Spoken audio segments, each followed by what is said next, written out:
So a lot of people on the left are not happy with Senator Elizabeth Warren again. And the reason is because of the endorsements that Elizabeth Warren has made recently, because she is kind of like her endorsements have been a hit or miss. She's made some great endorsements for progressives that are running for office, and then there's some progressives that she did not endorse. But I do want to talk about the endorsement that she did make, and that endorsement was for Mallory McMorrow in Michigan. McMorrow as the next senator for Michigan. And I want to tell you why. We can all agree that Americans are sick of politicians who say one thing when they're running and then turn around and do absolutely nothing once they have power. Mallory is running as a new type of leader in the Democratic Party, someone who has big dreams for the country, paid family and medical leave, affordable child care, raising the minimum wage, and she has real plans for how to deliver. That's a combo that Michigan is excited about. Already, Mallory has more small dollar donors activated in this race than anyone else. And she's building a grassroots movement that's growing and growing and growing. And she's building that movement without a single dollar of corporate PAC money. That tells me that when she's in office, she'll be working for you. So she endorsed Mallory McMorrow, who is a Zionist candidate. So a lot of that stuff that she said was not true.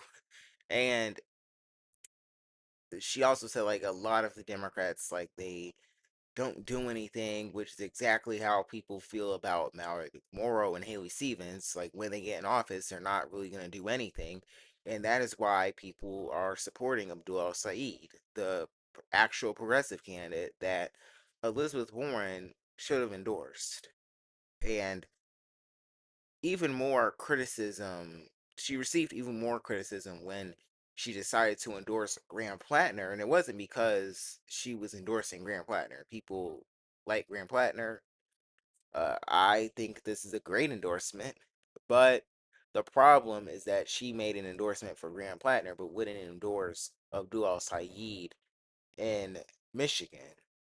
So, like, there's a lot of concerns with that. But also, like, this is not the first time Elizabeth Warren has made an endorsement that hurt a progressive candidate. She is often been blamed for keeping Bernie Sanders from winning. I don't want to get into the spoiler debate with that, but I mean, I mean, people have different opinions on that. But when you look at the unity problem that the left does have, where you have people on the left, you have different candidates running in one election, one primary, and you have different progressives on the left endorsing different candidates, you do have a lot of problems with that because what happened in Illinois was where we got corporate Democrats elected in the primaries that should not have won because the left just couldn't get behind one candidate that could defeat the corporate Democrat. So I I'm hoping that Elizabeth Warren will make an endorsement for Abdul El Sayed and rescind her endorsement, but that is not very likely. And uh, despite her making that endorsement for Mallory, I do think Abdul El Sayed does have a great chance at winning the primary. I think he has a lot of grassroots support, and that is what really matters in the primary.